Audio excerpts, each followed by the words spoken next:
Selamat sahabat, saudara-saudara. Sekarang adalah Desember 10. Bukan Desember. Februari 10, bukan Desember 10. Februari 10 tahun 2023. Minggu lalu kita ada problema teknis tentang audio. Jadi audionya kurang bagus. Malah bukannya kurang bagus, memang tidak ada audio yang direkam.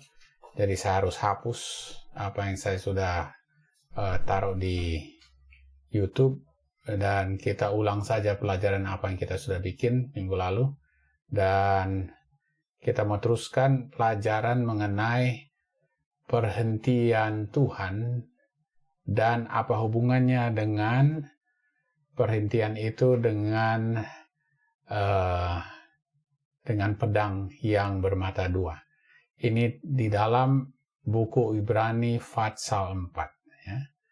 Kita sudah mengetahui tentang perhentian Tuhan, dan perhentian Tuhan ini yang kita sudah mau ulangi. Saya mau cari dia punya slides. Adalah ini dia. Ibrani 4 ayat 1 dan 2. Sebab itu, baiklah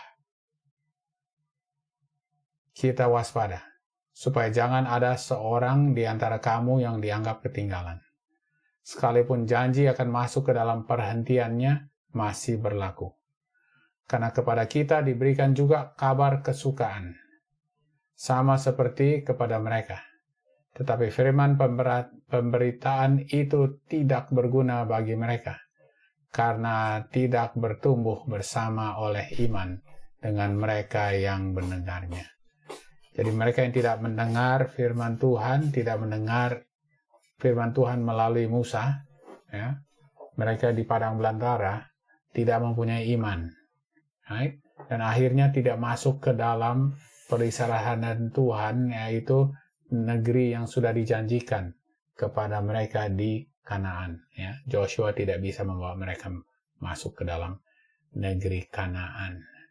Tapi sampai mereka sudah masuk di dalam negeri Kanaan, mereka sudah berbakti pada hari Sabat.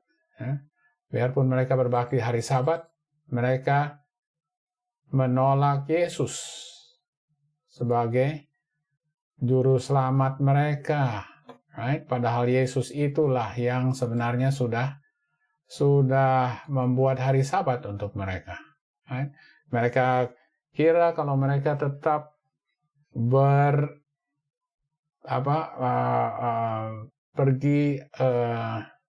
kalau tetap mereka pergi ke Ka'bah, mempersembahkan korban-korban bakaran, memelihara semua hari raya, bahwa mereka itu bisa masuk ke dalam perhentian Tuhan. Tetapi Tuhan Yesus sudah tidak lagi di situ. Right? Dan akhirnya Ka'bah itu pun dibakar. Ya. Tetapi Rasul Paulus bilang, mereka itu di zamannya Rasul Paulus, mereka harus masuk ke dalam perhentian Tuhan. Jadi apa sebenarnya perhentian Tuhan itu, ya? Kita sudah tahu. Kita sudah belajar 2 minggu lalu ya sebenarnya. 2 minggu lalu. Kita tahu bahwa perhentian di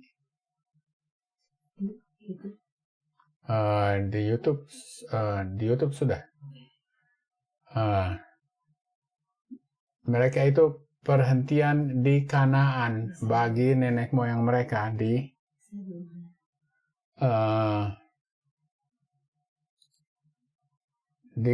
Kanaan, ya. Tunggu, make sure.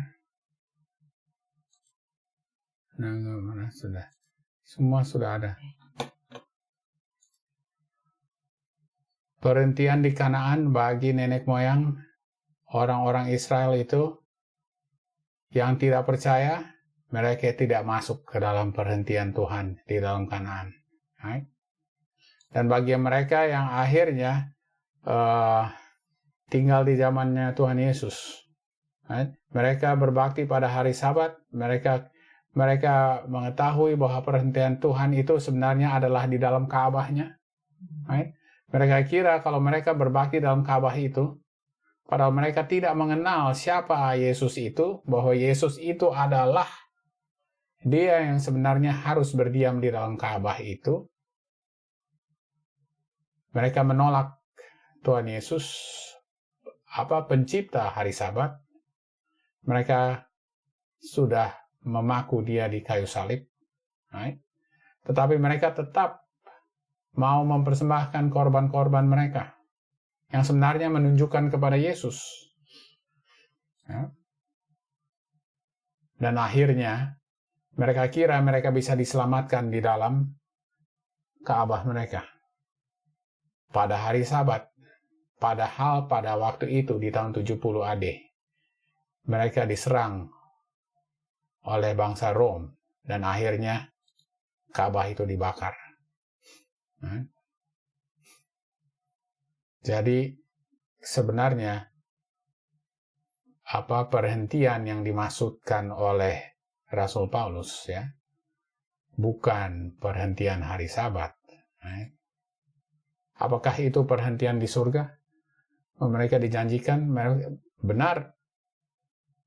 Mereka itu orang yang percaya semua nanti akan satu kali kelak dibawa ke surga. Tapi dibilang pada hari ini kamu harus mendengar supaya kamu bisa masuk perhentian. Jadi itu bukan artinya masuk perhentian di surga itu. Tapi kita mengetahui bahwa sebenarnya perhentian itu yang mereka bisa dapati adalah Kristus yang sudah bernaung di dalam mereka dan mereka bisa bernaung di dalam Kristus. Itulah perhentian yang mereka bisa dapatkan di dalam Yesus. Right? Yesus harus berdiam di dalam mereka dan mereka bisa berdiam di dalam Yesus. Itulah yang dimaksudkan dari perhentiannya. Okay? Yeah. Semoga Tuhan melarang bahwa sejarah anak-anak Israel dalam meninggalkan Allah, dalam menolak untuk berjalan di dalam terang, dalam menolak untuk mengakui dosa-dosa ketidakpercayaan dan penolakan terhadap pesan-pesannya, harus menjadi pengalaman orang-orang yang mengaku percaya pada saat ini. Jadi pengalaman orang Israel itu di Padang Belantara ini jangan sampai menjadi pengalaman semua orang yang percaya zaman sekarang ini. Karena jika mereka melakukan seperti yang dilakukan orang-orang Israel di hadapan peringatan dan teguran, hasil yang sama akan mengikuti di hari-hari ini. Hari-hari terakhir ini. Seperti yang menimpa orang-orang Israel. Rasul Paulus ya, menasihati. Hari ini jika kamu mau mendengar suaranya. Bilang, hari ini. Jika kamu mendengar suaranya, jangan keraskan hatimu seperti dalam provokasi pada hari pencobaan di padang gurun. Ketika nenek moyangmu menggoda aku, buktikan aku, dan lihat pekerjaanku selama 40 tahun. Ini akhirnya apa? Mereka tidak akan masuk ke perhentianku. Itu nenek moyang mereka tidak masuk ke perhentiannya di Kanaan bagi orang-orang Israel modern. Termasuk orang-orang waktu zamannya Rasul Paulus. Kalau mereka tidak tahu siapa Tuhan Yesus itu dan pekerjaannya di surga itu apa, mereka itu nanti tidak bisa masuk ke dalam perhentian Tuhan.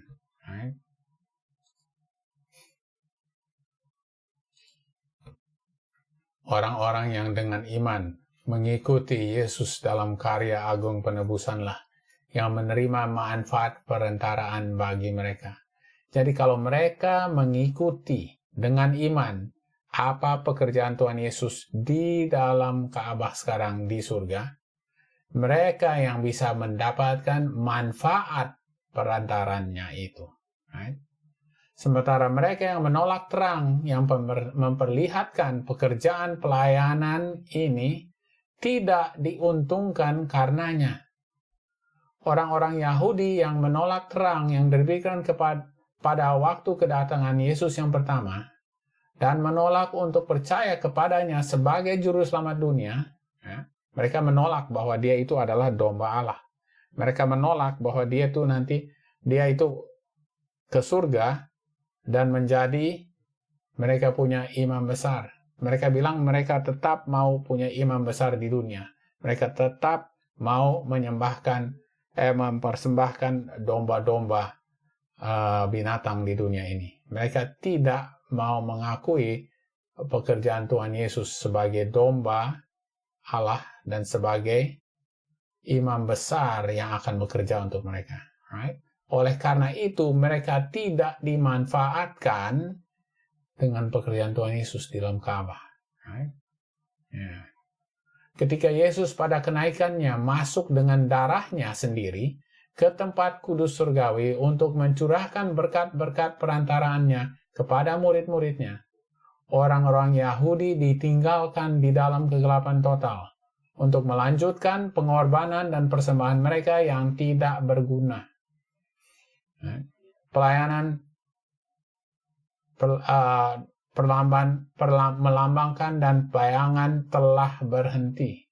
Pintu yang sebelumnya digunakan manusia untuk menemukan akses kepada Tuhan tidak lagi terbuka. Orang-orang Yahudi telah menolak untuk mencari Dia di mana Dia itu adalah satu-satunya cara untuk dapat ditemukan melalui pelayanan di tempat Ka'bah di surga.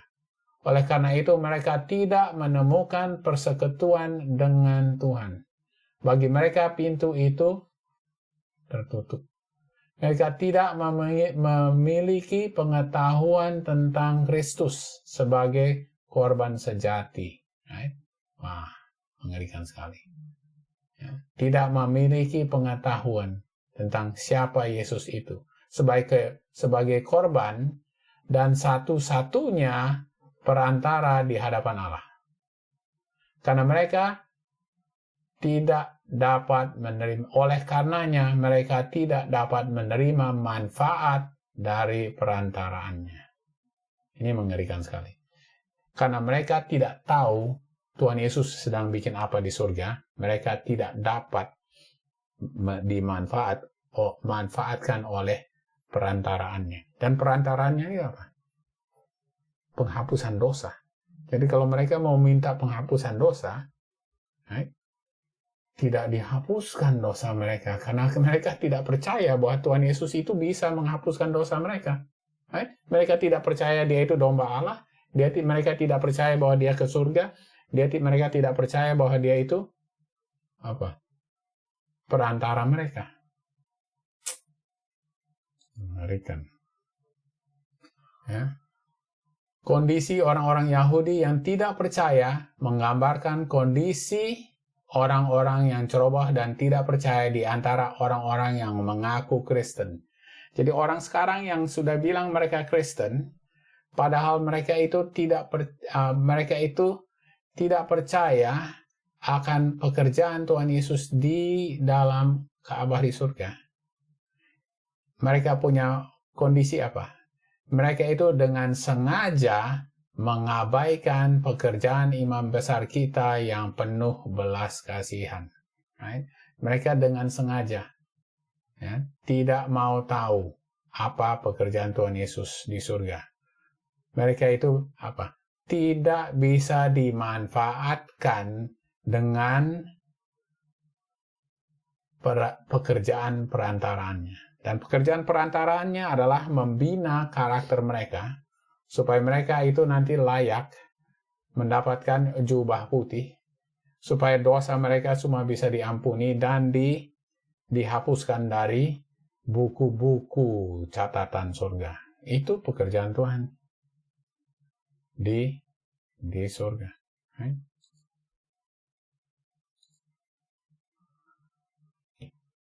Pengetahuan tentang tempat kudus dan penghakiman penyelidikan Ini penghakiman penyelidikan ya. Penghakiman penyelidikan ini kita baru belajar kita punya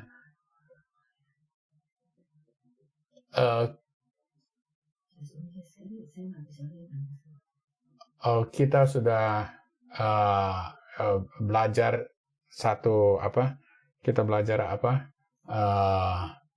devotion. Kita sudah belajar devotion tadi pagi. Dan waktu kita belajar devotion tadi pagi, saya lupa dari buku apa ya, buku di Faith I Live kalau nggak salah ya.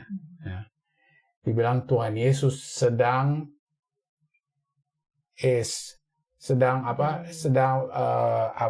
melihat ke bawah, sedang bongkok, sedang bending over, ya. Dia sedang mau melihat ke bawah. Ya, melihat kepada dunia ini, ya, mencari mereka yang mempunyai karakter dia. Right? He's looking to see whoever has his character, supaya nanti dia bisa dia bisa mengolah supaya mereka itu makin hari makin tinggi kesempurnaannya. Right?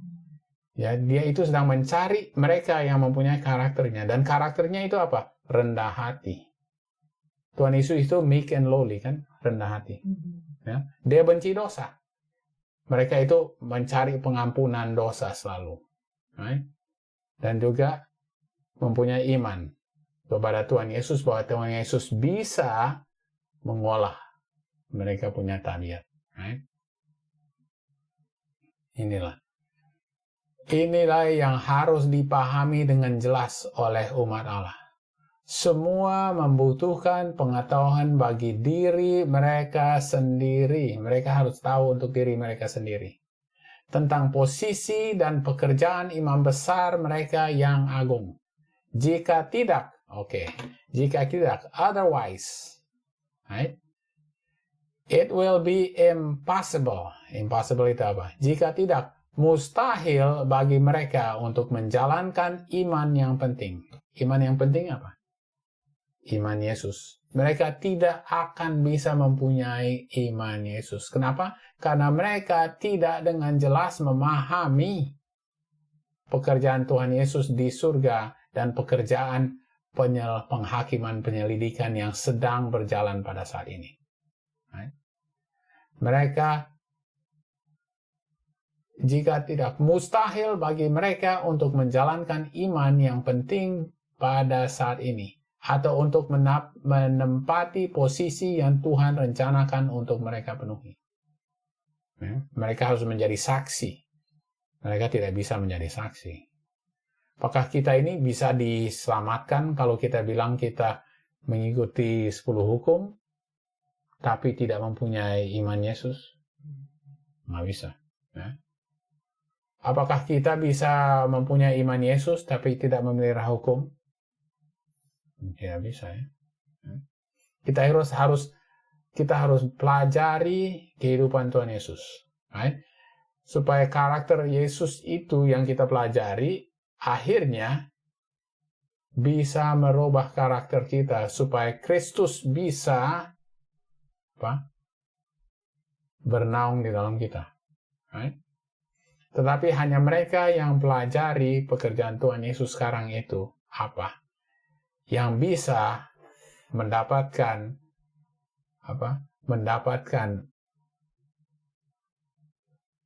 roh Tuhan Yesus, right? Supaya Tuhan Yesus itu bisa membina karakter kita.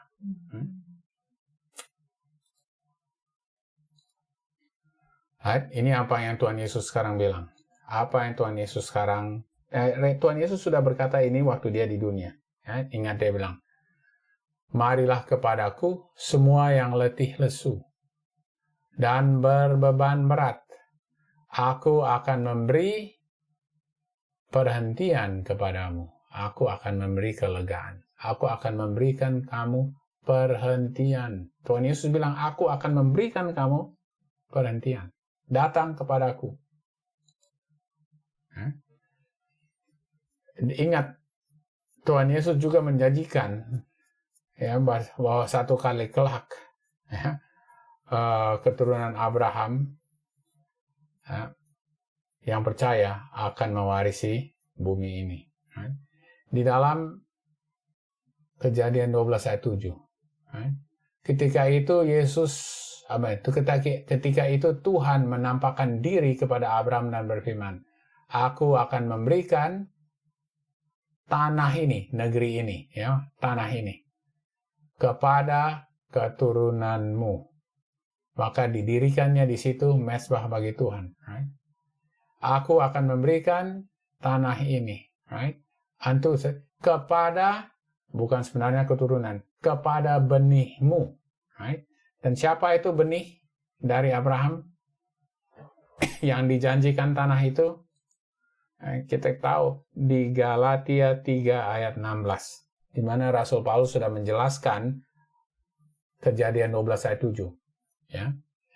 Sini Rasul Paulus bilang, "Adapun kepada Abraham diucapkan segala janji itu dan kepada benihnya," sebenarnya.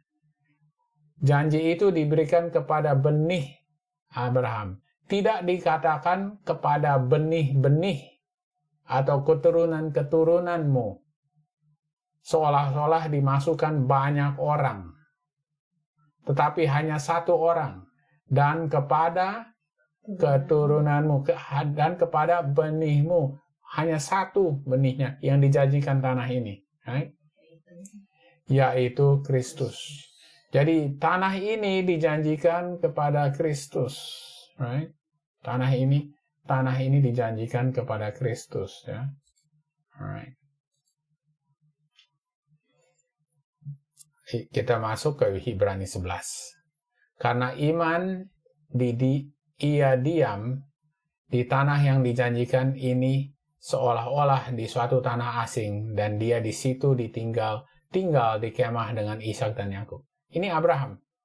Dia dengan iman, dia bilang dia pergi ke satu tempat di mana Tuhan sudah bilang, kamu harus pergi ke tempat itu di mana kamu nanti akan menjadi negara yang akan menjadi bangsa yang kuat.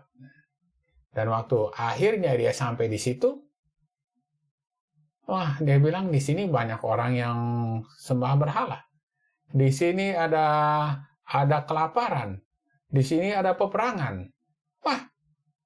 Ini kayaknya apa benar ini tanah yang dijanjikan kepadaku? Dan akhirnya dia sebenarnya mengerti, ya, everlasting covenant ini. Perjanjian kekal yang diberikan sebenarnya diulang kepadanya, ini sebenarnya ini tanah yang diberikan ini sebenarnya dijanjikan kepada Tuhan Yesus. Sebenarnya dijanjikan kepada benih dari Abraham. Right?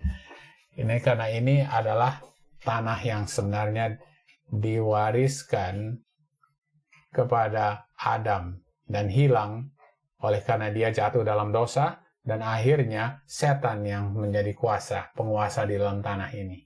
Dan satu kali kelak, Tuhan Yesus akan mengalahkan setan itu. Right? Dia kalahkan di kayu salib. Dan akhirnya, waktu tanah ini sudah beristirahat, right? Tanah itu harus beristirahat. Tanah itu nanti akan dikembalikan kepada pewarisnya. Right? Tetapi oleh karena itu, Abraham waktu mengerti bahwa tanah yang diwariskan itu sebenarnya adalah Yerusalem yang baru. Right? Bahwa dia itu sebenarnya hanya adalah he is a sojourner and a pilgrim. Dia orang perantau di dalam tanah Kanaan waktu dia masuk ke tanah. Oleh karena itu dia tidak pernah tinggal dalam rumah.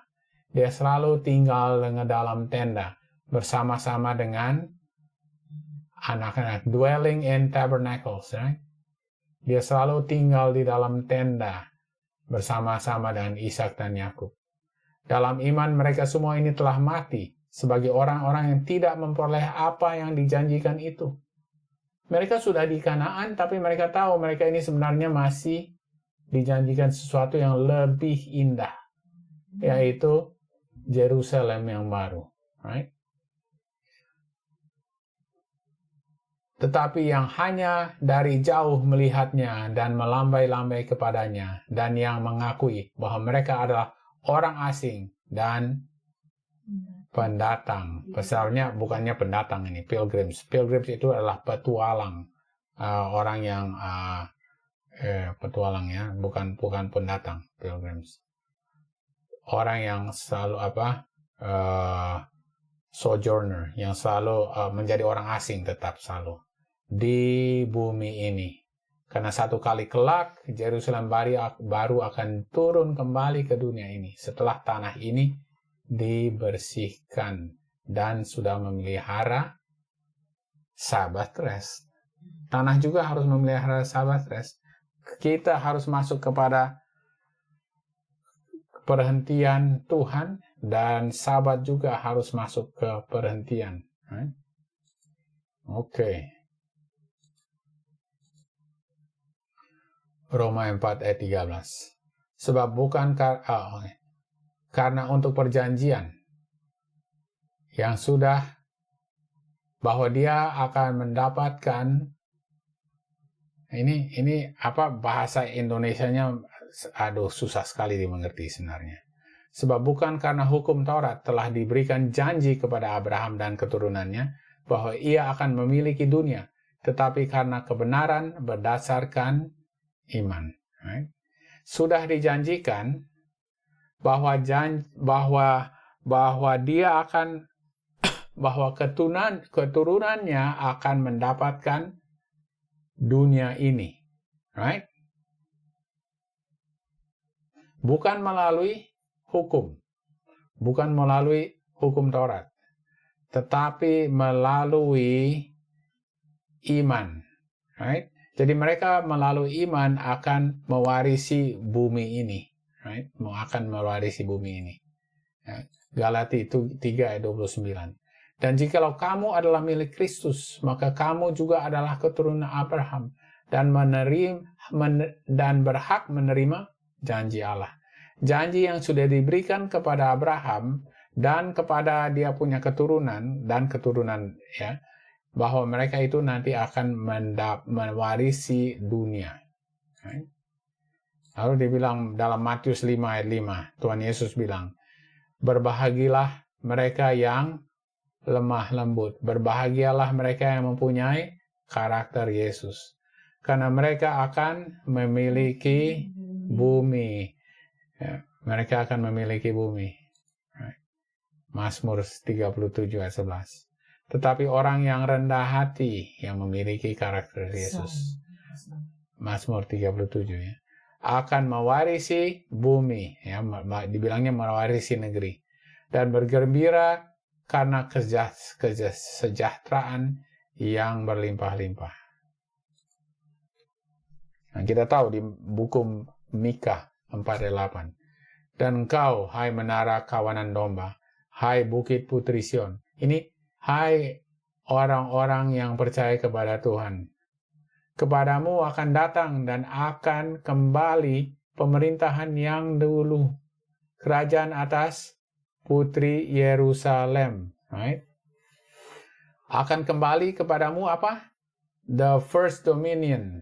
Dominion itu adalah pemerintahan yang pertama.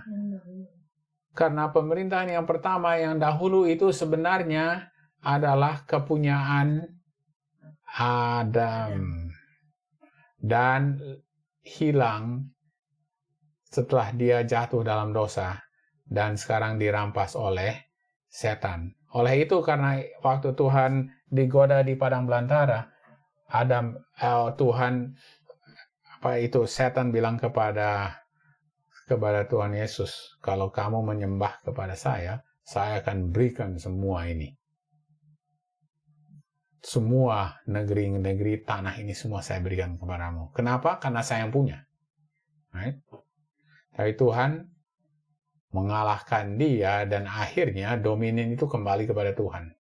Tetapi sebenarnya akan dikembalikan juga kepada orang-orang yang percaya. Right? Ini putri Sion. Right? Mereka akan domini itu, pemerintahan itu, dunia ini akan dikembalikan kepada keturunan Abraham. Right? Jadi kita tahu bahwa orang-orang Israel itu sudah keluar dari Mesir dan kembali ke dalam perhentian di dalam Kanaan dibawa oleh Joshua. Kita tahu Tuhan Yesus juga berhenti bekerja selama 1 hari. Hari yang ke-7 setelah dia bekerja selama 6 hari. Ya. Pada hari yang ke-7 dia itu masuk ke dalam perhentian hari Sabat. Right? Pada hari ke-7 dia beristirahat. Right? Dan kita juga harus masuk ke dalam perhentian Tuhan. Supaya kita nanti satu kali kelak bisa mewarisi Yerusalem yang baru. Dan Yerusalem yang baru itu kita mewarisi, Yerusalem baru itu sekarang adanya di surga. Right? Jadi kita bisa mewarisi Yerusalem yang di surga. Tetapi Yerusalem di surga itu sebenarnya harus datang ke dunia ini. Right? Kita nanti akan di surga selama berapa tahun? 1000 tahun. Right? Kita harus sebelum akhirnya Yerusalem baru datang ke dunia ini. Baru pemerintahan yang semula, pemerintahan yang dahulu kala itu dikembalikan kepada umat Tuhan, keturunan Adam. Right? Jadi satu kali kelak akan kembali ke dunia ini. Right? Dan kita nanti akhirnya mewarisi dunia ini. Right? Karena warisan yang sudah diambil oleh Tuhan Yesus dari setan, dan sebenarnya pemerintahan yang diambil oleh Tuhan Yesus dari setan dikembalikan kepada keturunan Abraham dan keturunan Adam yang mewarisi dunia ini. Ya. Oke. Hebatnya, Adam itu diberikan pemerintahan atas dunia ini setelah Tuhan Yesus bekerja 6 hari dan beristirahat hari ke-7. Right? Dia bekerja 6 hari, lalu dia beristirahat hari ke-7, lalu habis itu dia berikan pemerintahan itu kepada Adam. Right? Dunia ini juga sudah dikerjakan selama 6.000 tahun. Lalu dunia ini juga harus beristirahat berapa lama? 1000 tahun. Ya. Milenia ke-7 harus beristirahat. Jadi dunia pun dikerjakan selama 6 milenia dan pada milenia yang ke-7 harus beristirahat. Baru setelah itu dunia ini diberikan kepada manusia. Right? Jadi sama persis pada waktu kejadian dan setelah milenia yang ke-7 baru diberikan itu pemerintahan dunia ini dikembalikan kepada keturunannya Abraham. Dan prinsip ini sebenarnya kita sudah lihat di mana? Prinsip ini kita sudah lihat di buku Imamat, ya, pasal 25 dan 26. Kita sudah tahu ya, ini semua adalah karena tanah itu harus istirahat untuk sahabat mereka. Right? Tanah itu harus istirahat untuk sahabat mereka. Kalau kamu mengerjakan 7 tahun lamanya, sebenarnya kamu hutang 1 tahun. 1 tahun untuk setiap 7 tahun kamu kerjakan. Oleh karena itu, kamu harus mengosongkan tanah itu 1 tahun untuk tiap 7 tahun yang kamu kerjakan. Tanah itu harus dikosongkan. Mereka harus pergi ke Babylon ya, selama 70 tahun karena mereka sudah bekerjakan tanah itu tanpa istirahat selama 490 tahun. Dari sejak zamannya Saul sampai akhirnya ya, ke anaknya Josiah. Siapa? Si Jehoiakim. Right? Zamannya Jehoiakim. Oleh karena itu mereka dikeluarkan dan dijanjikan, jangan takut, dalam 70 tahun nanti kamu akan kembali. Right? Dan prinsip ini kita bisa lihat adalah mereka kembali ke peristirahatan mereka di Yerusalem. Right? Setelah tanah itu istirahat 1 tahun untuk tiap 7 tahun. Right? Oke, jadi kita tahu ya. Jadi kita ulangi ini peristirahatan ini. Peristirahatan itu adalah waktu Tuhan Yesus beristirahat hari yang ke-7 setelah dia bekerja 6 hari. Right? Mereka itu bisa dijanjikan beristirahat di Kanaan. Right? Tetapi kita sudah tahu setelah Tuhan Yesus pergi ke surga, Tuhan Yesus akan beristirahat di dalam dia punya Ka'bah, dan Ka'bah itu adalah kita. Jadi dia akan berdiam di dalam kita. Right? Itu adalah dia punya tempat kediamannya. Right? Dwelling in you. Right? Dan kita sudah dijanjikan bahwa kita akan pergi ke surga. Tetapi waktu kita ke surga itu, sebenarnya tanah itu sedang beristirahat. Tanah itu sedang beristirahat. Belum cukup waktunya. Right? Belum cukup waktunya.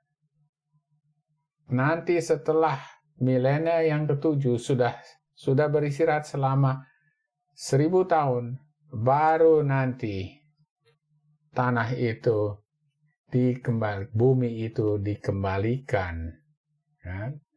Pemerintahannya kepada umat Tuhan yang kembali ke dunia ini. Right? Inilah peristirahatannya. Right? Oke. Alright, kita teruskan ya. Jadi, kita teruskan kita baca lagi Ibrani 4 ayat 9. Tapi kita teruskan ke ayat 13. Jadi masih tersedia 1 hari perhentian. Right? Bagi umat Allah. Sebab barang siapa telah masuk ke tempat perhentiannya, ia sendiri telah berhenti dari segala pekerjaannya. Sama seperti Allah berhenti dari pekerjaannya. Ini adalah hari Sabat. Ya. Sama seperti hari Sabat. Tuhan berhenti pada hari 6 hari. Pada hari ke-7 dia beristirahat. Tanah itu, bumi ini dikerjakan 6.000 tahun. Dan milenia yang ke-7, 1.000 tahun. Harus beristirahat juga. Baru nanti kita bisa dikembalikan kepada peristirahatan di dalam bumi ini. Karena itu, baiklah kita berusaha untuk masuk ke dalam perhentian itu. Ya, tapi perhentian ini yang dimasukkan adalah berdiam di dalam Tuhan Yesus. Right? Supaya jangan seorang pun jatuh karena mengikuti contoh ketidaktaatan itu juga. Supaya jangan kita mengikuti contoh dari nenek moyang orang-orang Israel di padang belantara. Sebab firman Tuhan, sekarang ayat 12. Right? Sebab firman Tuhan Allah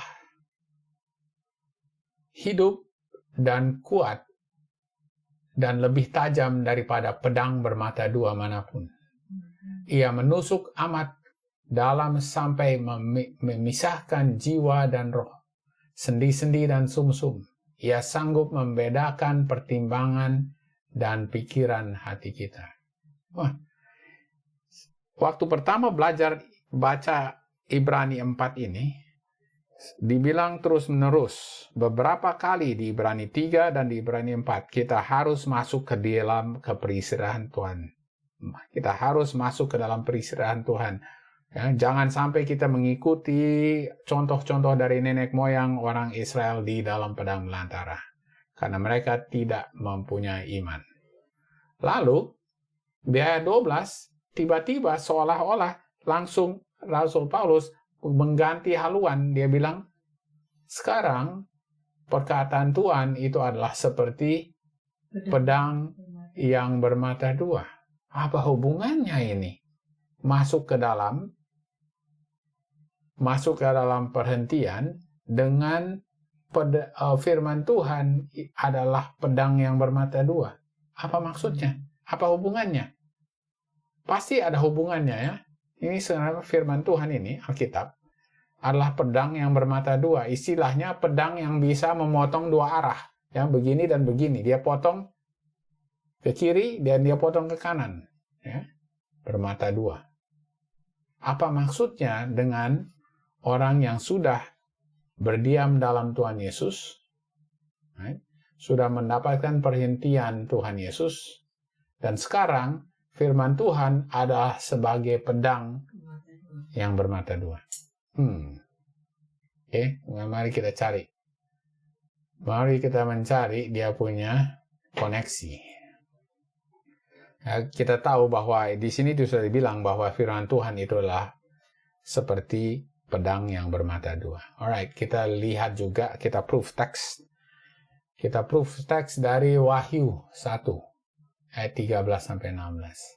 Dan di tengah-tengah kaki Dian itu ada seorang serupa anak manusia, yaitu Tuhan Yesus, kita tahu.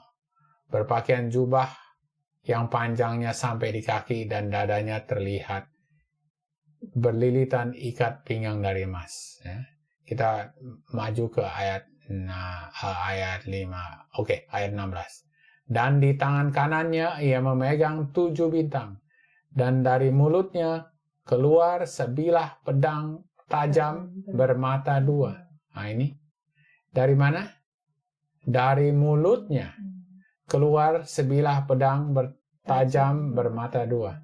Dari mulutnya itu keluar suaranya, firman-Nya. Jadi firman Tuhan itu seperti pedang yang bermata dua.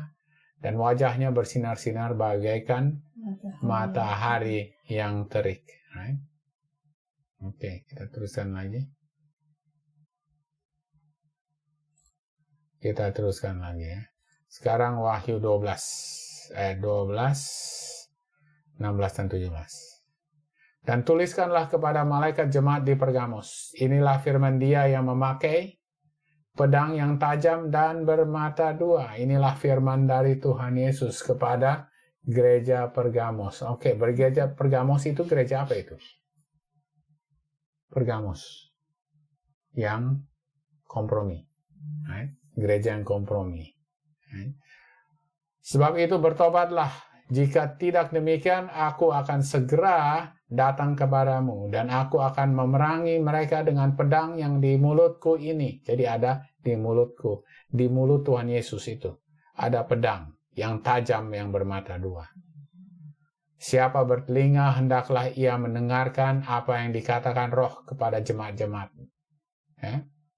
Barang siapa menang, kepadanya akan kuberikan dari mana yang tersembunyi, dan aku akan mengaruniakan kepadanya batu putih yang di atasnya tertulis nama baru, yang tidak diketahui oleh siapapun selain orang yang menerimanya. Right? Jadi apa? Kepada gereja Pergamos, right? Diberikan amaran bahwa mereka itu harus bertobat. Right? Kalau tidak, mereka akan diperangi dengan pedang yang dari mulut Tuhan Yesus. Right? Kalau mereka setia, mereka bisa makan dari mana yang tersembunyi dan diberikan batu putih. Right? Istilahnya itu semua nanti janji yang mereka bisa masuk ke surga itulah. Ya. Dan tetapi kalau mereka tidak mau mengikuti, mereka itu akan diperangi oleh pedang itu, pedang yang tajam. Right. Kita baca dari Acts of the Apostles. Suaranya seperti musik perairan banyak. Wajahnya bersinar seperti matahari. Di tangannya ada 7 bintang. Dan dari mulutnya keluar pedang tajam bermata dua. Itu adalah lambang kekuatan firman-Nya. Jadi firman Tuhan mempunyai kuasa seperti pedang yang bermata dua, yang bisa memotong dua arah. Ya. Kenapa? Dia bisa memurnikan orang dan dia bisa menghakimi orang. Dia bisa memerangi mereka yang tidak percaya dan dia bisa memberikan kemurnian bagi orang yang nanti diberikan berkat mana yang tersembunyi dan batu putih, right? Dan upah untuk masuk ke surga. Itulah kekuatan firman Tuhan. Tapi saya masih pikir-pikir apa hubungannya dengan mereka yang bisa bernaung di dalam peristirahatan Tuhan dengan firman Tuhan ini yang bisa memotong dua arah. Oke. Nyonya White kasih satu cerita di buku Early Writings, right? Di mana pada satu saat orang-orang banyak yang mengajar bahwa kamu tidak perlu kerja. Pernah dengar itu pada orang-orang tidak perlu kerja karena sedikit lagi Tuhan Yesus mau datang. Oleh itu tidak perlu kerja. Wah. Lalu banyak orang yang akhirnya mereka menganggap suatu fanatisme dan orang-orang ini dipecat. Dan akhirnya Nyonya White harus memberikan amaran kepada mereka. Tetapi Nyonya White pun di-reject. Dianggap Nyonya White itu tidak mendapatkan pekabaran dari Tuhan, right? Dan tidak berhak untuk untuk admonish mereka, untuk memberikan amaran kepada orang-orang ini. Jadi mereka itu tidak percaya kepada Nyonya White yang memberikan mereka amaran, right? Bahwa mereka ini bahaya, sudah masuk ke dalam fanatisme, right? Lalu, alright, oke, saya mau baca. Semua hal ini sangat membebani semangat saya. Dan dalam kebingungan, saya terkadang tergoda untuk meragukan pengalaman saya sendiri. Bahwa saya sudah dapat, bahwa Nyonya White itu sekarang sudah dapat ilham dan harus memberikan amaran kepada orang-orang, ya, kalau mereka bersalah, right, harus diberikan amaran. Right? Saat dalam doa keluarga satu pagi, kuasa Tuhan mulai menguasai saya. Dan pikiran muncul di benak saya bahwa itu adalah mesmerism. Wah, ini bisa-bisa mungkin ini khayal yang datang kepada Tuhan, ini asalnya dari setan ini. Mesmerism. Dan dia sudah meragukan. Dan saya menolaknya. Segera saya menjadi, apa yang terjadi? Bisu. Saya menjadi bisu. Dan untuk beberapa saat hilang dari segala sesuatu di sekitar saya. Saya tidak bisa lihat apa-apa di samping saya. Saya kemudian melihat dosa saya dalam meragukan kuasa Tuhan. Dan karena melakukan itu, saya menjadi bisu. Dan lidah saya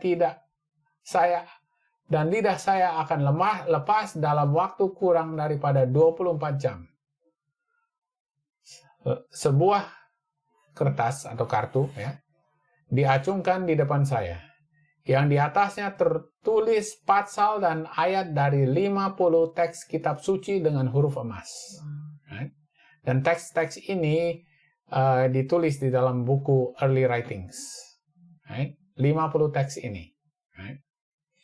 Setelah saya keluar dari penglihatan itu, saya memberi isyarat untuk batu tulis dan menulis di atasnya bahwa saya bisu.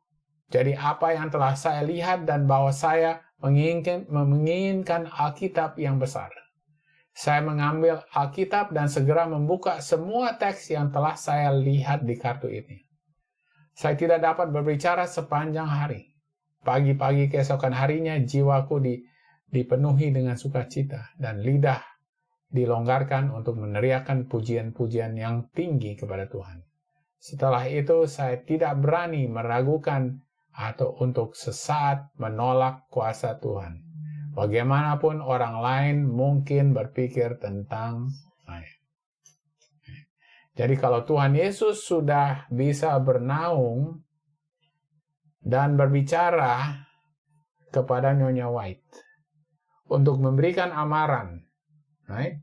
memberikan amaran kepada orang-orang.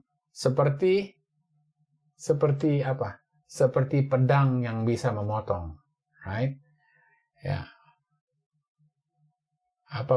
bahaya sekali kalau dia itu menolak. Right? Karena itu adalah firman Tuhan. Firman Tuhan akan bisa dipakai. Ya, firman Tuhan itu dipakai Tuhan untuk dikeluarkan, dibicarakan oleh manusia. Dan orang yang mendengarkannya itu bertanggung jawab. Karena mereka itu nanti bisa bisa disucikan atau bisa dihakimi. Right? Firman Tuhan ini. Ya, mereka cuma membaca firman Tuhan. Tetapi nanti firman itu nanti yang akan bisa memotong mereka menjadi lebih suci atau memotong mereka karena dihakimi. Dan saya waktu mencari tentang Ibrani 4 ini, 2 dari ayat-ayat yang ditulis dari 50 ayat emas. 2 dari 50 ayat emas itu adalah dari Ibrani 4. Yaitu Ibrani 4 ayat 9, lalu Ibrani 4 ayat 10 sampai 12. Ini 2 dari ayat-ayat 50 ayat emas yang diberikan kepada Nyonya White, ya, yang dia harus berikan kepada orang banyak. Right? Jadi masih tersedia satu hari perhentian bagi umat Allah. There remaineth therefore a rest to the people of God. Ya. Masih ada hari perhentian. Sebab barang siapa telah masuk ke tempat perhentiannya, ia sendiri telah berhenti dari segala pekerjaannya, sama seperti Allah berhenti dari pekerjaannya. Karena itu baiklah kita berusaha untuk masuk ke dalam perhentian itu, supaya jangan seorang pun jatuh karena mengikuti contoh ketidaktaatan itu juga. Sekarang ayat 12. Sebab firman Allah hidup dan kuat dan lebih tajam daripada pedang bermata dua manapun. Ia menusuk amat dalam sampai memisahkan jiwa dan roh, sendi-sendi dan sumsum. Ia sanggup membedakan pertimbangan dan pikiran hati kita. Right? Jadi kalau kita masuk ke dalam perhentian Tuhan, Tuhan itu bisa berbicara kepada kita melalui firman-Nya. Kalau kita baca dia punya perkataan.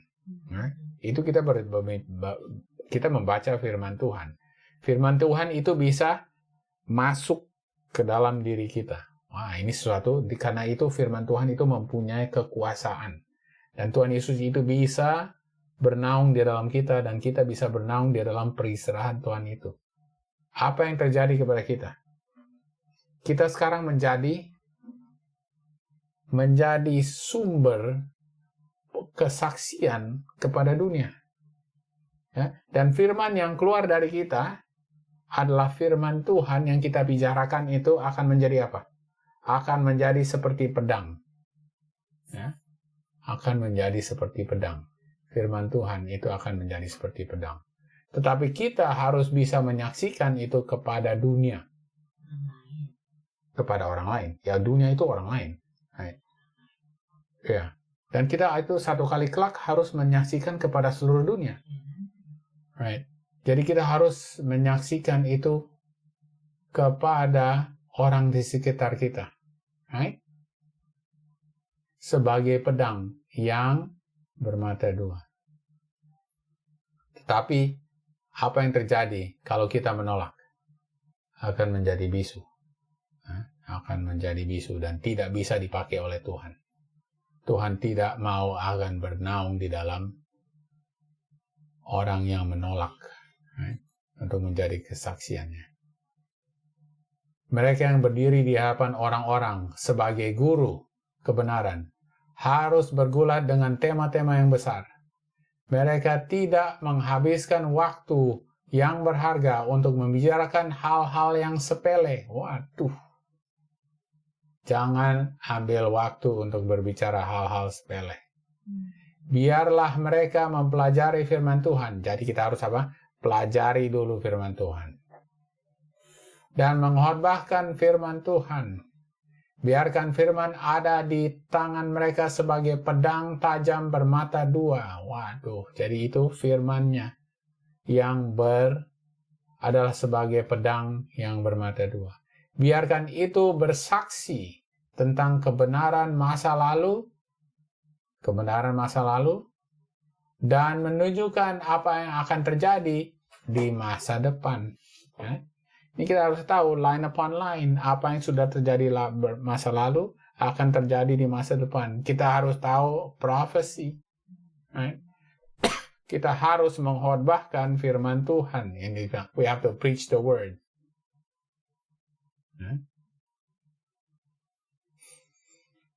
Oke.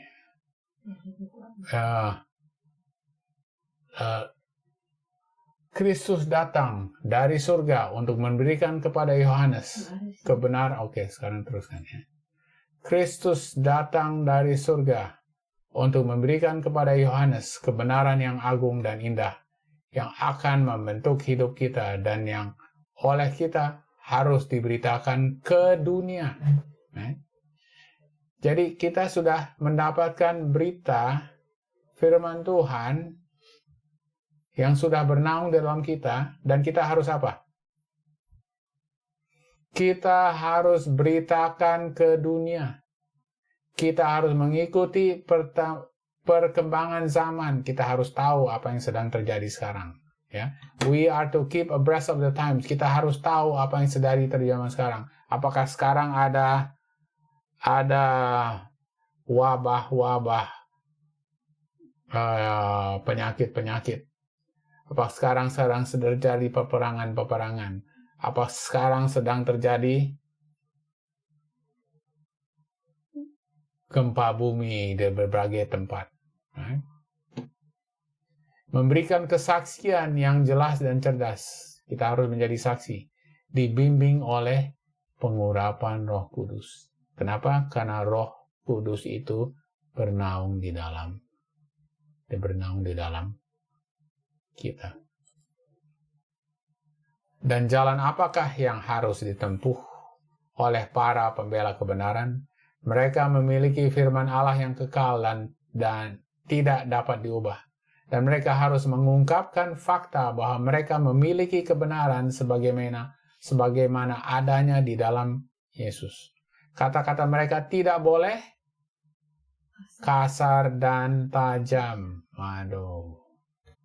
Tidak boleh kasar dan tajam. Kalau memberikan firman Tuhan, tidak boleh dengan kata-kata yang kasar dan tajam. Harus mempunyai apa? Karakter Yesus yang lemah lembut, meek and lowly. Right? Dalam penyampaian kebenaran, mereka harus menyatakan kasih dan kelemah lembutan Kristus. Biarkan kebenaran yang memotong. Bukan mereka punya perkataan, tapi kebenarannya itu yang memotong. Firman Tuhan itu seperti pedang bermata dua yang tajam dan akan menembus ke dalam hati.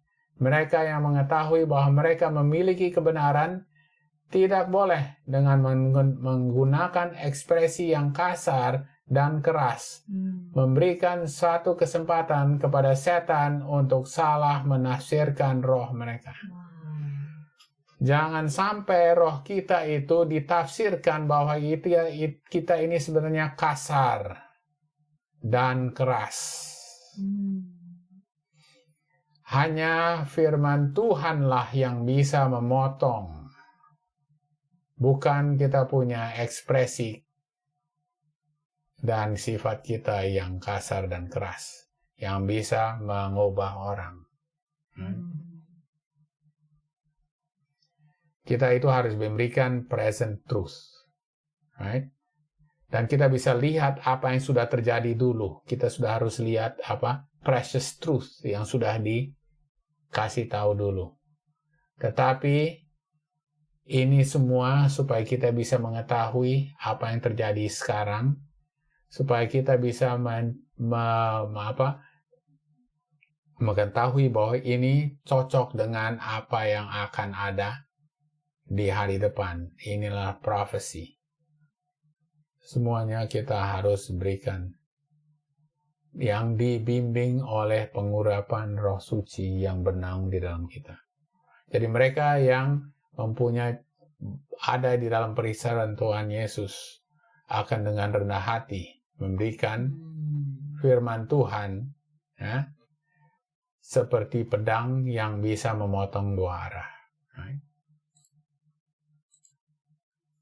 Ketika Kristus berkhotbah, pesannya seperti pedang bermata dua yang tajam, menembus hati nurani manusia dan menyingkapkan pikiran mereka yang terdalam.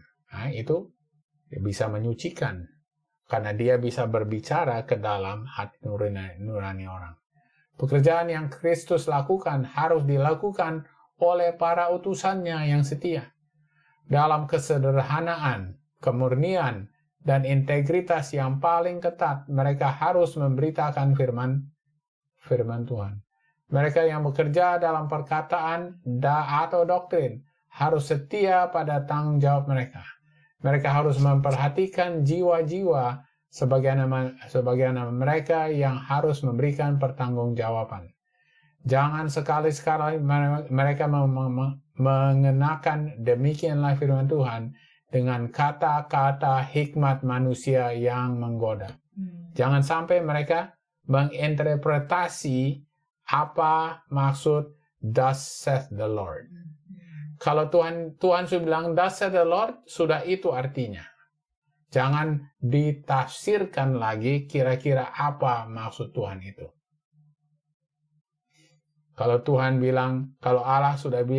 Allah sudah bilang, "Inilah anakku", kenapa? Karena itu Tuhan Yesus adalah anaknya. Kalau Tuhan Yesus bilang, "Aku keluar dari Bapa", kenapa? Karena memang dia itu sudah keluar dari Bapa. Dan dia bilang, "Aku akan kembali kepada Bapa", karena memang dia akan kembali kepada Bapa. Itu dia punya perkataan "Thus saith the Lord". Tidak bisa ditafsir-tafsirkan kira-kira apa maksudnya. Right? Dengan demikian mereka menghancurkan energi kehidupannya, membuatkan lemah dan tidak berdaya, sehingga gagal untuk menginsafi mereka oleh dosa. Setiap kata yang diucapkan oleh arahan Roh Kudus akan penuh dengan perhatian terdalam untuk keselamatan jiwa.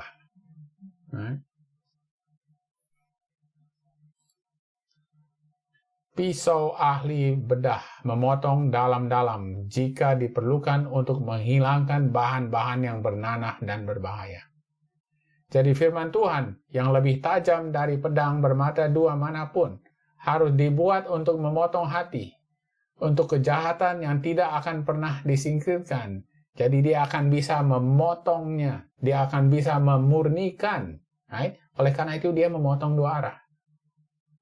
Dia bisa memurnikan hati yang sebenarnya seperti batu. Right? Yang sebenarnya kalau dilihat, wah mana mungkin ini bisa berubah. Ketika kesaksian yang gamblang diberikan, beberapa orang akan berkata, "Harapan saya hilang, saya tidak punya agama, saya menyerahkan semuanya." Mereka yang benar-benar ingin menjadi milik Kristus akan menerima teguran, menyingkirkan dosa-dosa mereka, dan berdiri di pihak Yesus. Jika ada yang tidak sungguh-sungguh menginginkan kebenaran, karena itu harus memurnikan jiwa, penarikan diri mereka tidak akan disesali. Semakin sedikit yang kita miliki, semakin baik. Ya. Kita harus bisa menyingkirkan semua kita punya kebiasaan-kebiasaan, kita punya kecenderungan-kecenderungan, dan kita harus tahu bahwa Tuhan Yesus itu bisa memotong kita dengan kebenarannya. Right? Memurnikan kita supaya dia nanti bisa bernaung di dalam kita dan bisa menyucikan, ini dibilang purify the soul, ya, menyucikan jiwa kita.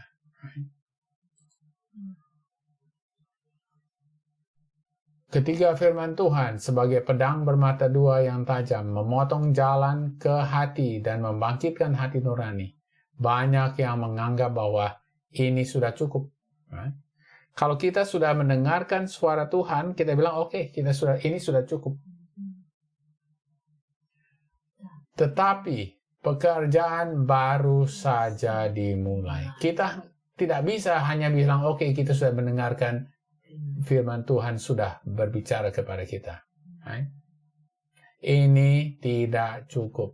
Ini baru saja pekerjaan baru saja mulai.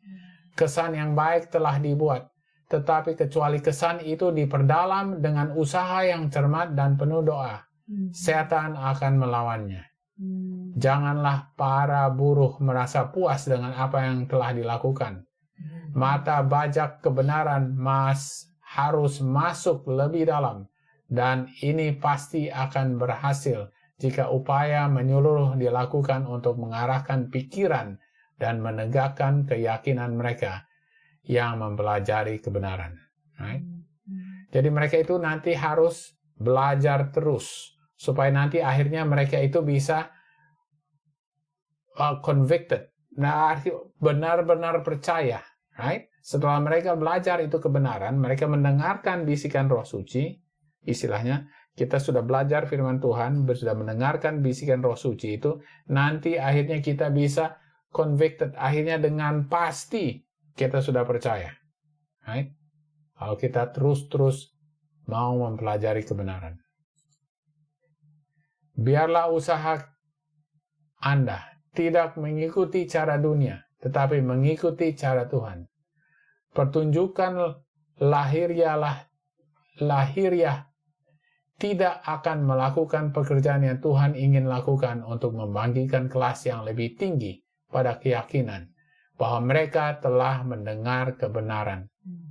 Jangan melepaskan kebenaran, martabat, dan kesannya dengan pendahuluan yang lebih sesuai dengan tatanan dunia daripada tatanan surga. Ya. Jangan kita menyesuaikan kita punya pengetahuan duniawi ini. Jadi kita harus pakai kita punya logika dunia. Kita pakai kita punya cara pikiran dunia itu ya untuk mau mengetahui kebenaran Tuhan. Tidak bisa.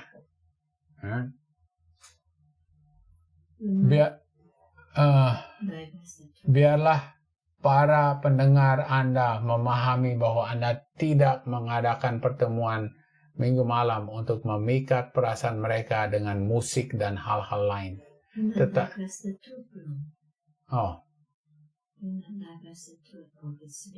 Jangan melepaskan kebenaran, martabat, dan kesannya dengan pendahuluan yang lebih sesuai dengan tataan dunia daripada tatanan surga. Sudah itu.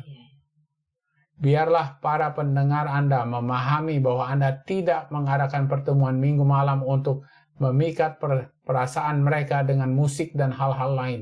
Ya, jangan membuat itu, kita kalau mau belajar Alkitab, tidak perlu kita pakai daya tarik lain, seperti musik-musik yang hebat. Biarlah firman Tuhan itulah yang hebat. Right? Tetapi untuk mengkhotbahkan kebenaran dengan segala kehikmatannya, agar itu datang kepada mereka sebagai peringatan, membangunkan mereka dari tidur mereka yang seperti kematian dalam kegelojohan. Adalah kebenaran yang telanjang, ya, is the naked truth, kebenaran yang asli, yang sejati, tidak perlu dibubuhi lagi, dibikin ya ditambah-tambah. Right?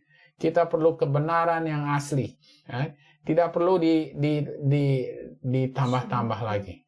Right? Tidak perlu dibumbui, tidak perlu dibumbui. Ini dibilang dengan apa? Dengan segala macam musik-musik, ya, with music and other things. Hebat sekali nih Nyonya White bilang. Kita memerlukan the naked truth. Kebenaran, istilahnya kebenaran tok. Karena itulah yang bisa memotong ke dalam hati nurani manusia. Right? Dan menginsafi mereka tentang kebenaran, menginsafi mereka tentang kebenaran, menginsafi tentang dosa, dan menginsafi mereka tentang kepenghakiman. Ya. Hebat ya. Adalah kebenaran yang murni. Seperti pedang bermata dua yang tajam, memotong dua arah. Nah, ini penting sekali. Dan kita ini bukan dengan kita punya suara yang keras, atau yang tegas, atau yang kasar, atau yang yang kita rasa bisa menginsafi orang. Ya, bukan. Kita harus lemah lembut, kasih kuasa perkataan Tuhan, yang nanti perkataan Tuhan itu yang bisa memotong orang ke dalam hati nurani mereka. Right? Bukan kita punya dispensation, bukan kita punya diplomasi, bukan kita punya gaya khotbah, bukan dengan kita punya style. Ya. Itu tidak menginsafi orang tentang dosa. Hanya firman Tuhan saja yang bisa menginsafi orang tentang dosa, kebenaran, dan penghakiman. Pada mulanya adalah firman. Firman itu bersama-sama dengan Tion. Dan firman itu adalah Theos. Ya, kita sudah tahu ya. Kita sudah belajar beberapa kali. Ya. Kata Yesus kepadanya, "Akulah jalan dan kebenaran dan hidup. Tidak ada seorang pun yang datang kepada Bapa kalau tidak melalui aku."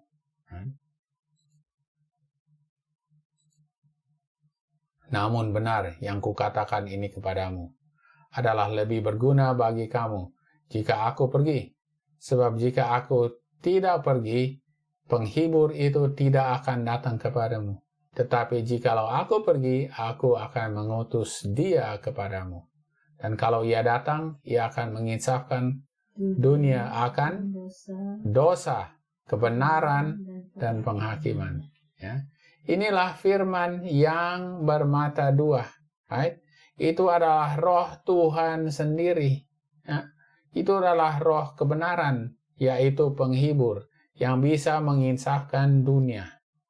Jadi Tuhan Yesus harus bernaung di dalam kita, supaya nanti kita bisa menyaksikan firman Tuhan.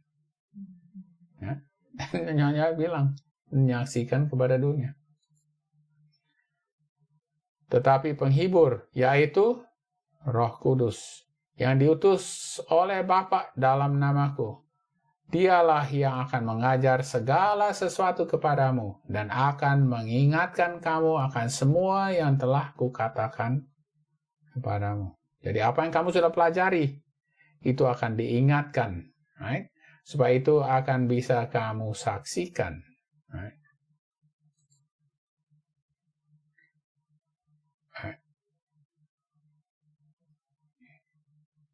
Yohanes 16 ayat 13. Oh. Yohanes 16 ayat 13. Saya salah lagi ambilnya.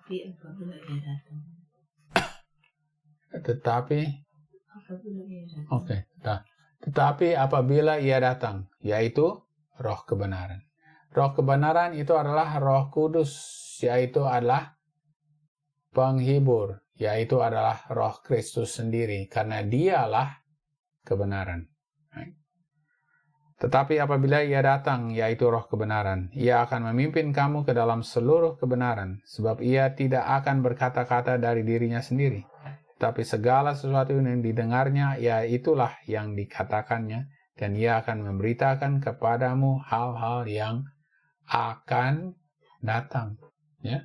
Karena kita nanti harus memberikan kesaksian apa yang sudah lewat, apa yang pada saat ini, dan apa yang akan datang. Dan semua itu akan diajar melalui pengurapan dari Roh Kudus, yaitu Roh kebenaran. Right?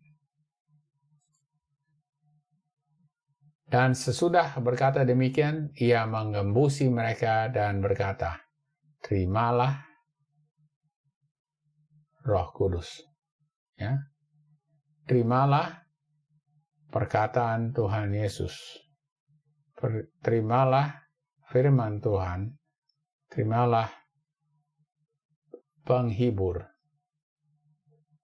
Terimalah Roh kebenaran.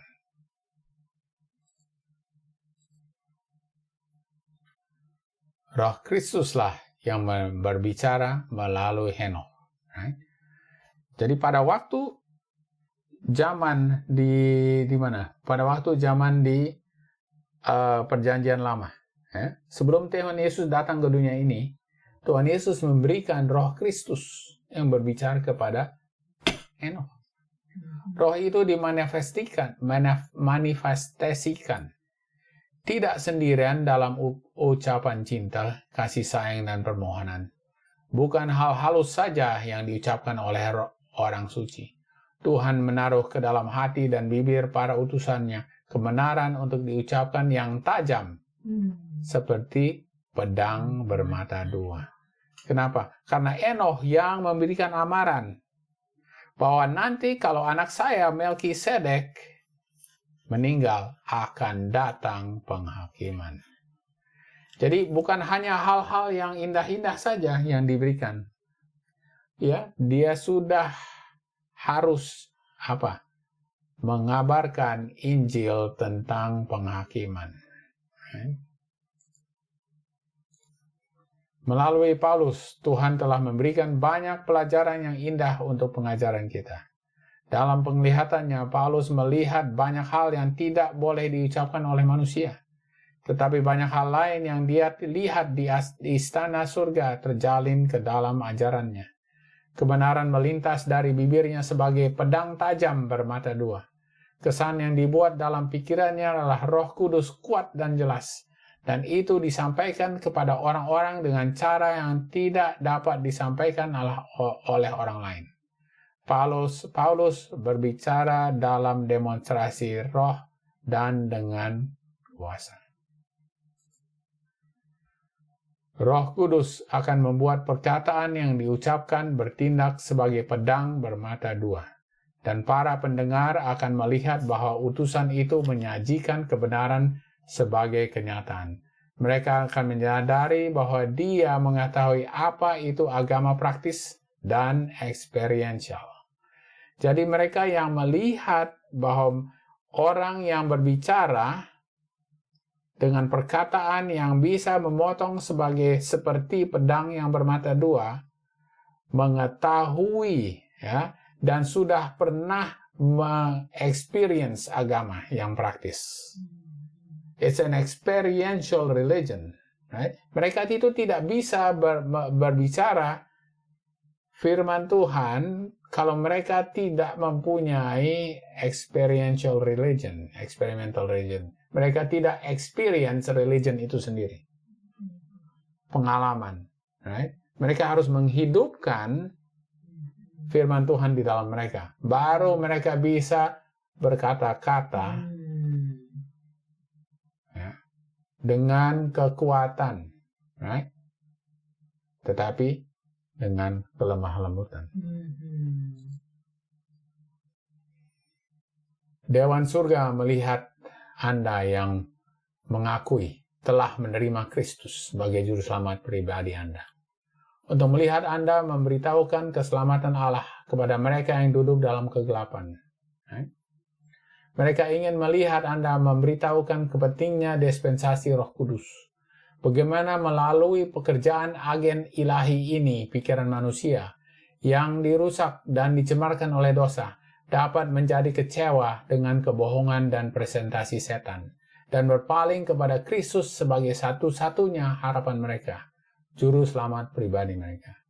Kristus berkata, "Aku telah memilih kamu dan menetapkan kamu agar kamu pergi dan menghasilkan buah dan buahmu itu harus tetap. Sebagai duta Kristus, saya akan memohon kepada semua orang yang membaca baris-baris ini untuk memperhatikan saat ini disebut hari ini. Jika kamu mau mendengar suaranya, ya dia baca lagi dari Ibrani 4. Jangan keraskan hatimu. Kamu harus menjadi duta, harus menjadi juru bicara.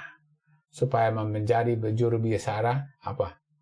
Kehidupan Yesus yang ada bernaung di dalam kamu. Karena kamu sudah bernaung di dalam perhentian Yesus.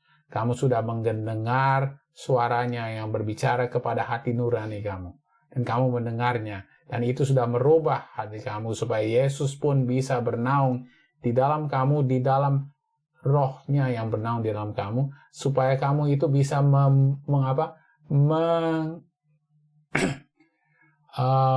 experience, sudah bisa mengalami kebenaran Tuhan Yesus di dalam kehidupan kamu, dan akhirnya bisa memberitakan, make known, sudah kasih sebagai kesaksian kepada orang di sekitar kamu dan kepada dunia. Right? Jika kamu mau mendengar suaranya, jangan keraskan hatimu. Tanpa menunggu sesaat, selidikilah apa saya bagi Kristus dan apakah Kristus bagi saya. Apa pekerjaan saya? Apa karakter buah yang saya hasilkan? Kita sudah harus bisa memilih ya karakter Kristus yang rendah, meek and lowly, yang penuh kasih, yang bisa diberikan kepada dunia ini ya. Tetapi bisa bekerja.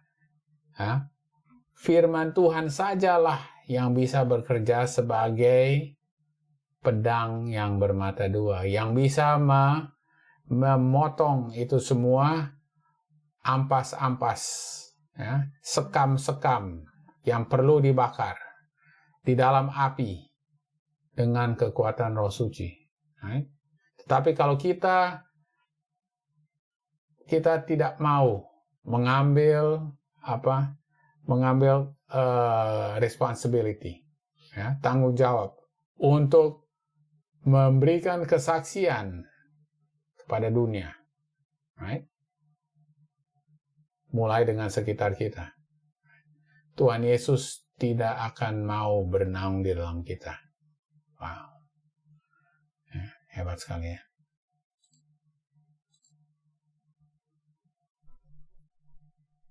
Ibrani 4 ayat 13. Dan tidak ada satu makhluk pun yang tersembunyi di hadapannya. Sebab segala sesuatu telanjang dan terbuka di depan mata Dia, yang kepadanya kita harus memberikan pertanggungan jawab. Karena matanya mengawasi jalan-jalan manusia, dan Ia melihat segala langkahnya. Tuhan itu melihat apakah kita mau menjadi tempat pernaungan Kristus, right? Dan apakah kita mau menjadi saksi, right? Supaya firman-Nya bisa diberikan kepada dunia. Masakan Allah tidak akan menyelidikinya, karena Ia mengetahui rahasia hati. Mata Tuhan ada di segala tempat, mengawasi orang jahat dan orang baik. Right? Karena Allah akan membawa setiap perbuatan ke pengadilan yang berlaku atas segala sesuatu yang tersembunyi. Entah itu baik, entah itu jahat. Dia tahu, Tuhan itu akan memurnikan dan menghakimi kamu dengan firman-Nya. Right? Alkitab berisi ilmu keselamatan. Seluruh kitab suci diberikan melalui ilham Allah dan berguna untuk doktrin, untuk teguran, untuk koreksi, untuk pengajaran dalam kebenaran. Untuk teguran dan untuk koreksi. Bukan hanya untuk doktrin, bukan hanya untuk pengajaran dan untuk yang enak-enak didengar. Agar abdi Allah boleh sempurna, diperlengkapi dengan seksama untuk semua pekerjaan yang baik.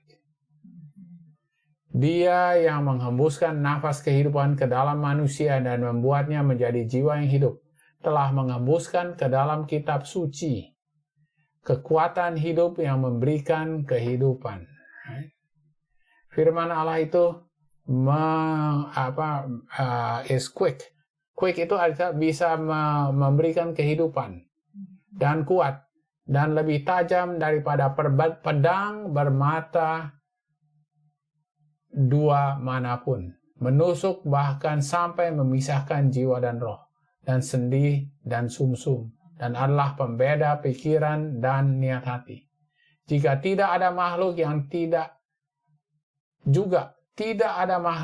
tidak nyata di hadapannya, tetapi segala sesuatu telanjang dan terbuka bagi mata Dia yang harus kita lakukan. Kita ada tanggung jawab. Dia bisa lihat semua, Dia bisa lihat semua isi hati kita, Dan Dia tahu apa yang kita mau perbuat. Dia sudah tahu. Dia tahu apa kita mau menjadi tempat kediamannya. Dan Dia tahu apa kita mau memberikan firman Tuhan, supaya menjadi kesaksian. Kita perlu mempelajari firman Tuhan jauh lebih banyak daripada yang kita lakukan. We need to study the Word of God far more than we do. Dengan demikian kita akan melihat diri kita apa adanya. Marilah kita mengambil firman Allah yang kudus sebagai penasihat kita. Marilah kita mempelajari dengan hati yang terbuka untuk menerima petunjuknya. Supaya kita bisa wise, supaya kita bisa lebih bijaksana di dalam salvation, di dalam keselamatan. Kita harus belajar ilmu keselamatan itu. Kita harus belajar tentang bagaimana Tuhan Yesus itu sudah disiksa untuk kita. Dia punya suffering. Bagaimana Dia sudah mati dan Dia dibangkitkan dan Dia sudah pergi ke surga. Supaya kita juga bisa nanti menerima Dia punya roh, Dia punya kehidupan, Dia punya kekuatan, supaya kita juga bisa mengambil bagian dari Dia punya suffering. Kalau kita mau di-glorify, kalau kita mau dimuliakan di dalam Tuhan Yesus, kita juga harus mengalami Dia punya penyiksaan, His suffering. Kita juga harus mati untuk jiwa kita punya flesh, untuk daging kita, supaya nanti kita bisa dibangkitkan. Dan akhirnya roh Tuhan bisa bernaung di dalam kita. Tuhan Allah tepat dan sempurna dalam pemahamannya. Dia memahami cara kerja pikiran manusia. Dia bisa lihat. Dia tahu semua. Dia yang menciptakan kita. Prinsip aktif dari agen manusia yang telah Dia bentuk. Bagaimana mereka akan digerakkan oleh objek yang datang sebelum mereka. Dan dengan cara apa mereka akan bertindak di bawah setiap godaan yang dapat mengujinya. Dia sudah tahu bagaimana kita nanti punya reaksi. Dia sudah tahu.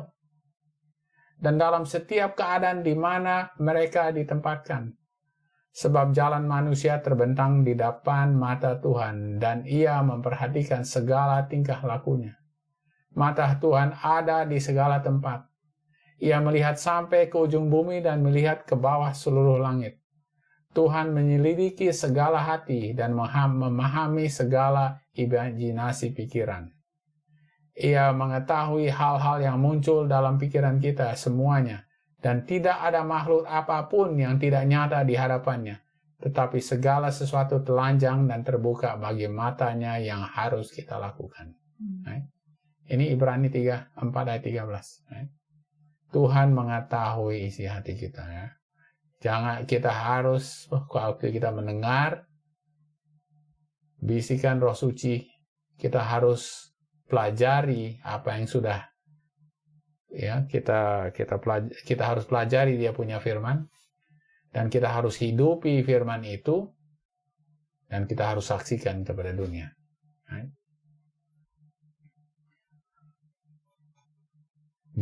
Dia bukan hanya lihat kepada apa yang di luarnya, right? Tetapi dia lihat dalam isi hati kita. Dia sedang bongkok mau lihat apakah kita mempunyai karakter yang lemah lembut, karakter yang membenci dosa dan mau bertobat, dan mempunyai iman kepada Yesus. Itulah yang dia selidiki. Apakah kita mempunyai karakter itu, right? Supaya dia bisa dengan firman-Nya memotong dua arah, menyempurnakan kita, bisa memotong semua itu ampas-ampas, sekam yang harus dibakar, right? Bisa dikeluarkan supaya dia bisa bernaung dalam kita. Apakah kita akan mempertimbangkan bagaimana Allah memandang makhluk ciptaannya? Ia membentuk pikiran manusia. Kami tidak memikirkan suatu pemikiran mulia yang tidak berasal darinya. Sedangkan semua pemikiran kita ini semuanya sebenarnya pemikiran Tuhan. Wow, semua yang mulia sebenarnya adalah pemikirannya. Kenapa? Karena akhirnya dia yang bekerja di dalam kita. Hebat sekali ya. Semua yang mulia di dalam pemikiran kita, semua berasal dari Tuhan. Dia mengetahui semua cara kerja misterius dari pikiran manusia. Karena bukankah dia yang membuatnya? Tuhan melihat bahwa dosa telah merendahkan manusia. Tetapi dia memandangnya dengan belas kasihan karena dia melihat bahwa setan menguasai manusia. Ya. Hebat sekali. Jadi kalau kita mau masuk ke dalam perhentian Tuhan, kita harus mendengar bisikan Roh Suci, right? Dan menanggapinya, supaya firman-Nya itu bisa bernaung di dalam kita, dan akhirnya bisa memotong dua arah.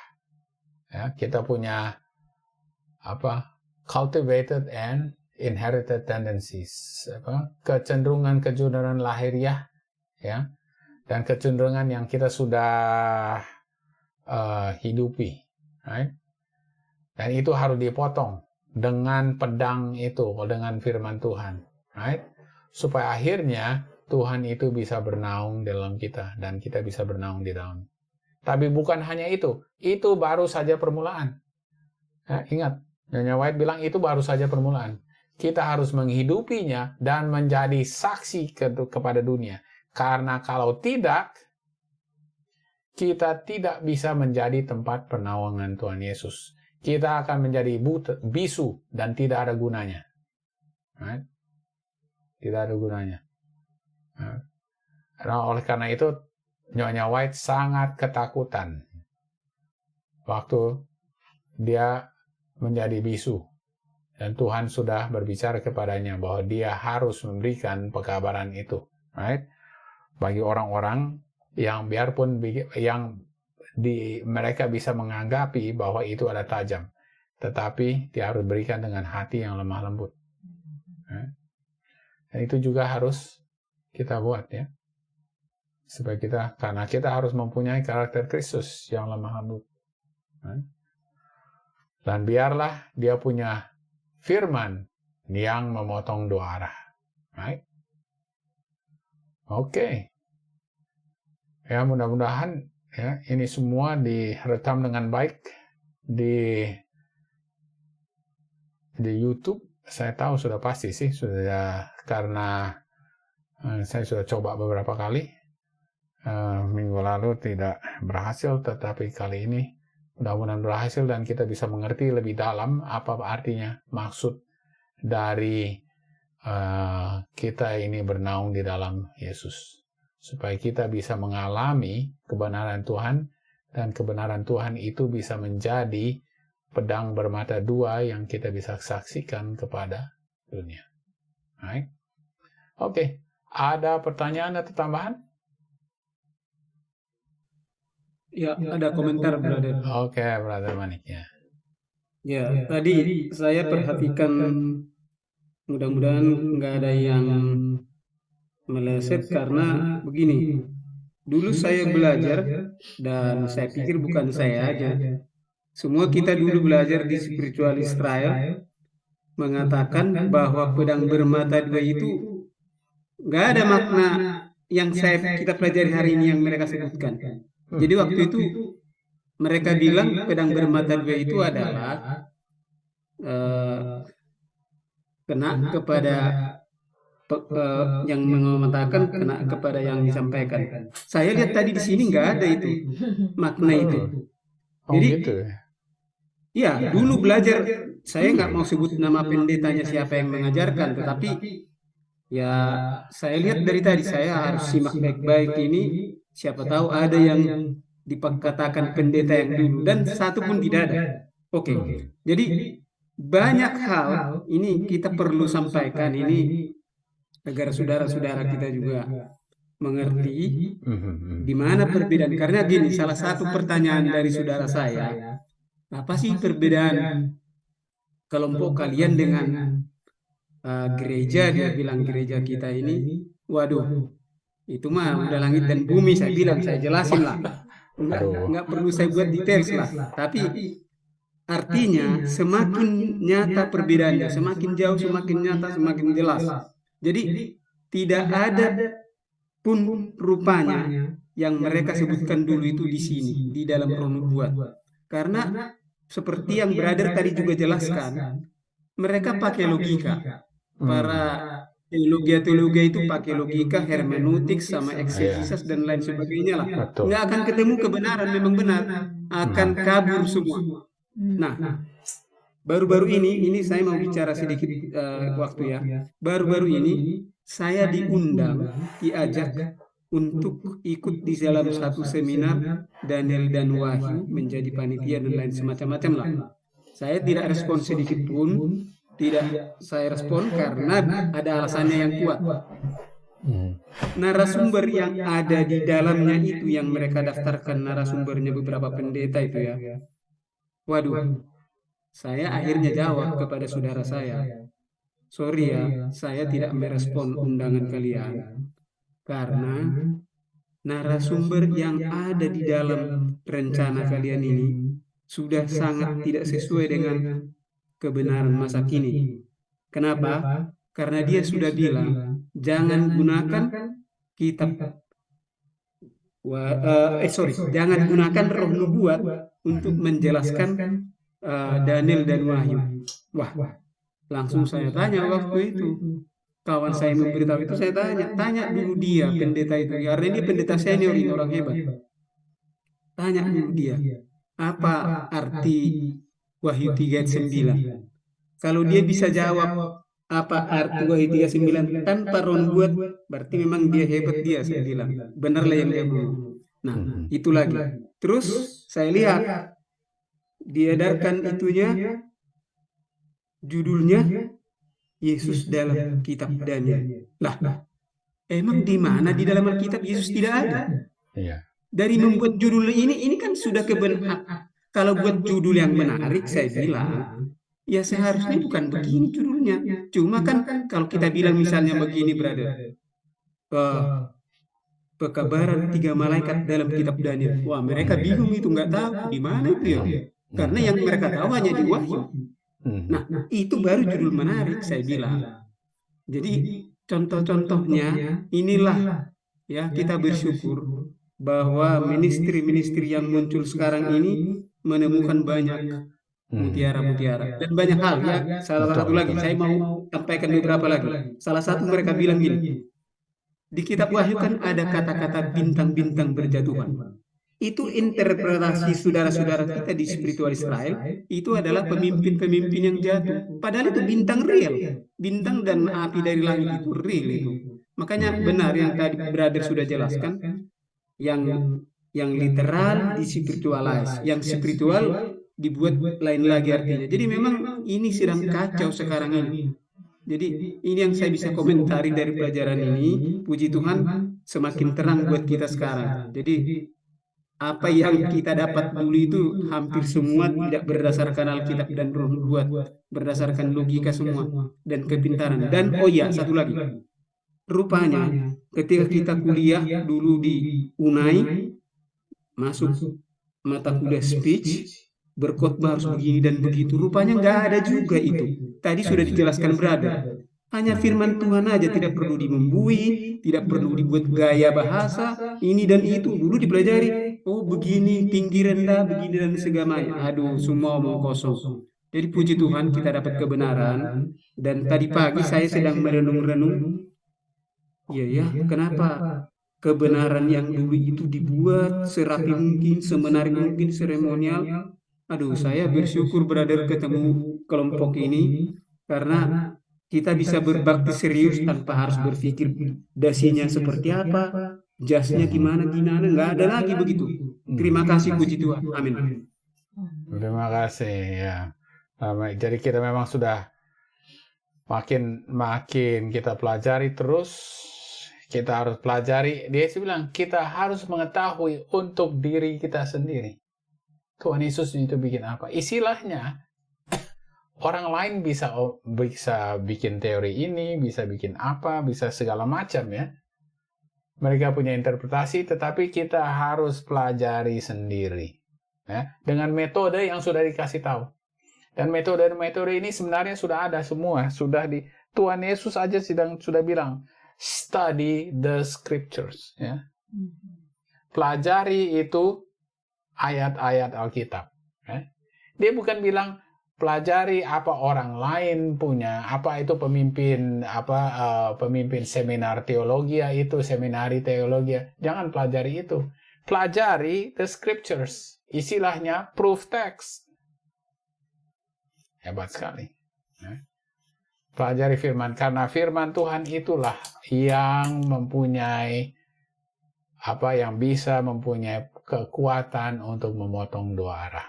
Bisa menginsafi kamu tentang dosa dan kebenaran dan memotong kamu tentang penghakiman. Right? Nah, inilah yang penting sekali untuk kita ya, supaya karena kita tahu ini semua adalah tanggung jawab yang diberikan kepada kita semua. Dan kita semua masing-masing ada tanggung jawab untuk memberitakan kabar ini dengan cara-cara tersendiri. Tuhan sudah memberikan semua kepada kita bakat yang kita harus kembangkan ya, bagaimana caranya. Semua ada mempunyai cara-cara sendiri. Alright, ada lagi tambahan? Alright. Ya, apakah kalau tidak ada, saya mau berterima kasih untuk yang bergabung dan kami juga teringat kepada keluarga Sarman yang masih dalam masa kedukaan karena bapak dari Sister Tiwi yang sudah meninggal dunia di mana, di Jawa Tengah ya. Ya. Kami tetap berdoa supaya mendapatkan penghiburan dari Tuhan. Right. Dan Vita juga, kami teringat kepada Vita. Langsung semua bertanya apakah Vita oke di Turki.